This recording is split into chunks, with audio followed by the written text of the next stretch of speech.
హైదరాబాద్కి majority of the GDP produce చేసే డిస్ట్రిక్ట్స్లో, ఎందుకంటే ర్యాపిడ్ ఇండస్ట్రియలైజేషన్, మ్యానుఫ్యాక్చరింగ్ హబ్స్ ఉంటాం. అలాగే why should we travel to that highway? Already ఇక్కడ రెసిడెన్షియల్ యాక్టివిటీ డెవలప్ అయింది,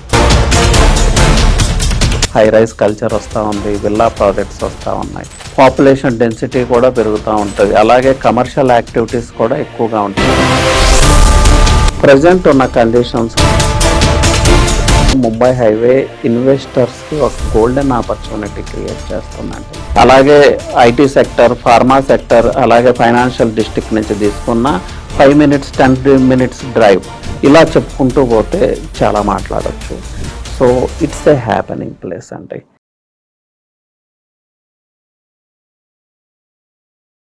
ఎస్ అండి, this is Rao Prakash and I'm back with a new video. So real estate investments ఎలా చేయాలి, అలాగే రియల్ ఎస్టేట్ ప్రైజెస్ ఎందుకు పెరుగుతాయి, ఎలా పెరుగుతాయి, ఇది ఇన్వెస్టర్స్ అందరూ తెలుసుకోవాల్సిన విషయం అండి. చాలా చాలా ఇంపార్టెంట్.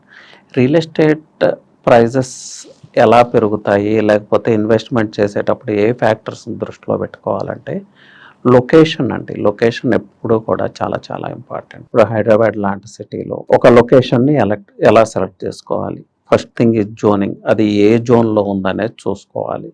అలాగే ఏ హైవేలో మనం ఇన్వెస్ట్ చేస్తున్నాము అనేది చాలా ఇంపార్టెంట్. హైవే ఎందుకు ఇంపార్టెంట్ అంటే కొన్ని హైవేస్ ఏమో ఐసోలేటెడ్గా ఉంటాయి, అంటే హౌసింగ్, రెసిడెన్షియల్ యాక్టివిటీస్ కానీ కమర్షియల్ యాక్టివిటీస్ కానీ ఏమీ ఉండవు అక్కడ. అంటే రావు అని కాదు నా ఉద్దేశం, రావడానికి టైం పడుతుంది. బట్ కొన్ని హైవేస్ తీసుకుంటే ఆల్రెడీ కొంత రెసిడెన్షియల్ యాక్టివిటీ, కొంత కమర్షియల్ యాక్టివిటీ జనరేట్ అయి ఉంటుంది.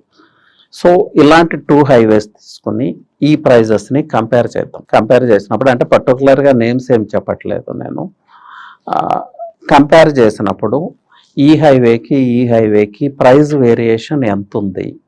వ్యాస్ట్ ప్రైస్ వేరియేషన్ ఉంటే ఎస్, డెవలప్ అవ్వని హైవేకి వెళ్దాం. బట్ ఆ వేరియేషన్ 4,000 5,000 బిలో ఉందనుకోండి, why should we travel to that highway? Already ఇక్కడ రెసిడెన్షియల్ యాక్టివిటీ డెవలప్ అయింది, కమర్షియల్ యాక్టివిటీ ఉంది, హై రైజ్ కల్చర్ వస్తూ ఉంది, విల్లా ప్రాజెక్ట్స్ వస్తూ ఉన్నాయి, అక్కడే ఇన్వెస్ట్ చేసుకోవచ్చు కదా. సో అలాంటి హైవేనే ముంబై హైవే. హైదరాబాద్ సరౌండింగ్స్లో ఓఆర్ఆర్కి కనెక్ట్ అవుతూ 10 హైవేస్ ఉంటాయి. 10 హైవేస్లో కూడా చాలా ర్యాపిడ్గా డెవలప్ అయిన ఏరియా. అంటే ఓఆర్ఆర్ నుంచి డిస్టెన్స్ క్యాలిక్యులేట్ చేసుకుంటే ఒక 20 kilometers వరకు ఆల్రెడీ పార్ట్ ఆఫ్ హైదరాబాద్ అన్నట్లుగా ఉండే హైవే ఏదన్నా ఉంది అంటే అది ముంబై హైవే మాత్రమే. సో మీరు ఓఆర్ఆర్ పటాన్ చెరువు దగ్గర తీసుకుంటే సంగారెడ్డి వరకు కూడా part and parcel of Hyderabad లాగానే ఉంటుంది. ఎందుకంటే residential activities, commercial activities, manufacturing industries, job market ఉంది, పాపులేషన్ ఉంది, పాపులేషన్ డెన్సిటీ ఉంది, అలాగే హెల్త్ కేర్ ఫెసిలిటీస్ ఉన్నాయి, అలాగే ఎడ్యుకేషనల్ ఇన్స్టిట్యూట్ చాలా, number of international schools, universities, medical colleges, ఇలా బేసిక్ రిక్వైర్మెంట్స్ అన్నీ అక్కడే ఉన్నాయి. ఈ ఓఆర్ఆర్కి, రీజనల్ రింగ్ రోడ్కి మిడిల్లో ఉన్న ట్రావెల్ టైం కూడా చాలా తక్కువ, చాలా ఈజీ రీచ్. ఇప్పుడు ఇంకా ఈజీ రీచ్ అయింది, ఎందుకంటే 6 track అవుతా ఉంది, ఆల్రెడీ వర్క్ ఈజ్ హ్యాపెనింగ్. అలాగే BHEL ఫ్లైఓవర్ ఈజ్ కంప్లీటెడ్. ఇంకొక ఫ్యాక్టర్, ప్రైస్ ఎందుకు పెరుగుతాయి అనేది ఆ పర్టికులర్ ఏరియా యొక్క జీడిపి అండి. హైదరాబాద్కి majority of the GDP produce చేసే డిస్ట్రిక్ట్స్లో సంగారెడ్డి కూడా ఒకటి, ఎందుకంటే ర్యాపిడ్ ఇండస్ట్రియలైజేషన్, మ్యానుఫ్యాక్చరింగ్ హబ్స్ ఉంటాం. అలాగే మహారత్న కంపెనీస్, ఇక్రిసాట్ కావచ్చు, BHEL కావచ్చు, BDL కావచ్చు, అవన్నీ కూడా సంగారెడ్డి డిస్టిక్లోనే ఉంటాం. దానివల్ల హైయెస్ట్ జీడిపి ఆ డిస్టిక్ జనరేట్ చేస్తూ ఉంటుంది. సో హైయెస్ట్ జీడిపి జనరేట్ చేస్తుంది అంటే అక్కడ ఇన్ఫ్రాస్ట్రక్చర్ వర్క్స్ కూడా చాలా ఫాస్ట్గా జరుగుతూ ఉంటాయి, పాపులేషన్ డెన్సిటీ కూడా పెరుగుతూ ఉంటుంది, అలాగే కమర్షియల్ యాక్టివిటీస్ కూడా ఎక్కువగా ఉంటాయి, రెసిడెన్షియల్ యాక్టివిటీస్ కూడా ఎక్కువగా ఉంటాయి. అండ్ జీడిపి ఎక్కువ జనరేట్ అవుతుందంటే ఆ పర్టికులర్ ఏరియా డెవలప్డ్ ఏరియా అనే కదా దాని అర్థం. సో ఇది సింపుల్ థింగ్ అండి, మనం ఇన్వెస్ట్ చేసేటప్పుడు ఈ ఫ్యాక్టర్ని దృష్టిలో పెట్టుకోవాలి. హైయెస్ట్ జీడిపి జనరేట్ చేస్తున్న డిస్టిక్లో మనం ఇన్వెస్ట్ చేయాల్సి ఉంటుంది. అలాగే కనెక్టివిటీ విషయానికి వస్తే కోర్ సిటీ మిడిల్ నుంచి ముంబై హైవే ట్రావెల్ చేస్తుంది. కోర్ సిటీని అంటే హెచ్ఎండిఏ మాస్టర్ ప్లాన్ని 2 పార్ట్స్గా డివైడ్ చేసుకుంటూ ఈ ముంబై హైవే పాస్ అవుతుంది. స్పైన్ ఆఫ్ హైదరాబాద్ లాగా ఉంటుంది ఈ ముంబై హైవే మీరు గమనిస్తే. సో ఇది ఒక మేజర్ ఫ్యాక్టర్. అలాగే అక్కడ ఉన్న వాటర్ రిసోర్సెస్, ఇది చాలా చాలా ఇంపార్టెంట్. చాలామంది అనుకునేది ఏంటంటే ముంబై హైవే అంటే మొత్తం పొల్యూషనే అనుకుంటారు. అది వాస్తవం కాదండి. పొల్యూషన్ ఉంది, లేదు అని నేను అనట్లేదు. 10 years బ్యాక్ ఇంకా ఎక్కువ ఉండేది. బట్ చాలా ఇండస్ట్రీస్ అవుట్స్కట్స్కి మూవ్ అయినాయి. ఎందుకు మూవ్ అయినాయి అంటే రెసిడెన్షియల్ యాక్టివిటీస్ డెవలప్ అవటం వల్ల వాటిని రెన్యువల్ చేయట్లేదు గవర్నమెంట్. సో దానివల్ల పటాన్ చెరువు లాంటి ప్రాంతాల్లో, ఇంద్రేశం లాంటి ప్రాంతాల్లో ఇంతకుముందు చాలా ఇండస్ట్రీస్ ఉండుండేవి. కానీ ఇప్పుడు అంటే ఇదేమీ ఒక హైదరాబాద్ సిటీలో జరిగేది కాదు, ప్రతి సిటీలో ఇదే జరుగుతుంది. సో ప్రజెంట్ ఉన్న కండిషన్స్లో ముంబై హైవే ఇన్వెస్టర్స్కి ఒక గోల్డెన్ ఆపర్చునిటీ క్రియేట్ చేస్తుందంటే, already developed place, ready to construct ఉన్న వెంచర్స్ చాలా ఉన్నాయి ముంబై హైవేలో. అలాగే 20,000 to 25,000 ఈ బడ్జెట్లో చాలా ఇన్వెంటరీ అవైలబుల్ ఉంది. 15,000, 13,000, 12,000లో కూడా ఉంది. అది మీ రిక్వైర్మెంట్స్ని బేస్ చేసుకొని ఇన్వెస్ట్ చేయాల్సి ఉంటుంది.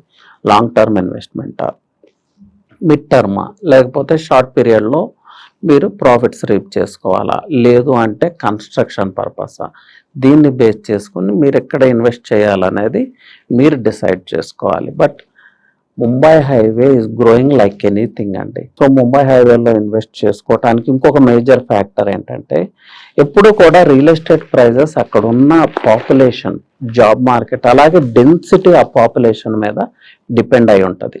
So highest density of population హెచ్ఎండిఏలో ఎక్కడ ఉందంటే వెస్ట్ పార్ట్ ఆఫ్ హైదరాబాద్, అంటే towards exit 1, towards exit 2, towards exit 3, ఈ ఏరియాస్లోనే majority of the population reside అవుతుంది. సో పాపులేషన్ పెరుగుతుంది, డెన్సిటీ ఆఫ్ పాపులేషన్ పెరుగుతుందంటే రియల్ ఎస్టేట్ రిక్వైర్మెంట్స్ కూడా పెరుగుతాయి కదా. ఇది simple logic. So everything is there అండి. అలాగే ఎగ్జిట్ 3 అనేది ఐటీ హబ్కి, ఫార్మా హబ్ని కనెక్ట్ చేసే ప్లేస్. అలాగే మన ఫైనాన్షియల్ డిస్ట్రిక్ట్ని ఫైనాన్షియల్ క్యాపిటల్ ఆఫ్ ఇండియా ముంబైతో కనెక్ట్ చేసే ప్లేస్. ముంబై హైవేకు ఉన్న అనదర్ బిగ్ అడ్వాంటేజ్ ఏంటంటే, హైదరాబాద్ వైపు నుంచి డెవలప్మెంట్ రిపిల్ ఎఫెక్ట్ ఉంది, పాస్ ఆన్ అవుతా ఉంది. అటువైపు నుంచి ఒక ఇండస్ట్రియల్ సిటీ ఉంటాం, అంటే ఆల్మోస్ట్ ముంబై హైవే బోర్డర్లో, నెక్స్ట్ స్టేట్గా బోర్డర్లో జహీరాబాద్ అనే ఇండస్ట్రియల్ టౌన్ ఉంటాం. ఒక మేజర్ ఇంపాక్ట్ని తీసుకొస్తా ఉంది. అంటే డెవలప్మెంట్ 2 sides నుంచి జరుగుతూ ఉంది. అలాగే జహీరాబాద్లో నిమ్స్ ఉంది, బట్ అది ఎందుకో చాలా కాలంగా చాలా స్లోగా మూవ్ అవుతా ఉంది. Once in case NIMS materialise అయితే ఇంకా ర్యాపిడ్గా ప్రైజెస్ గ్రో అవటానికి, రియల్ ఎస్టేట్ డెవలప్ అవటానికి అవకాశం ఉంది.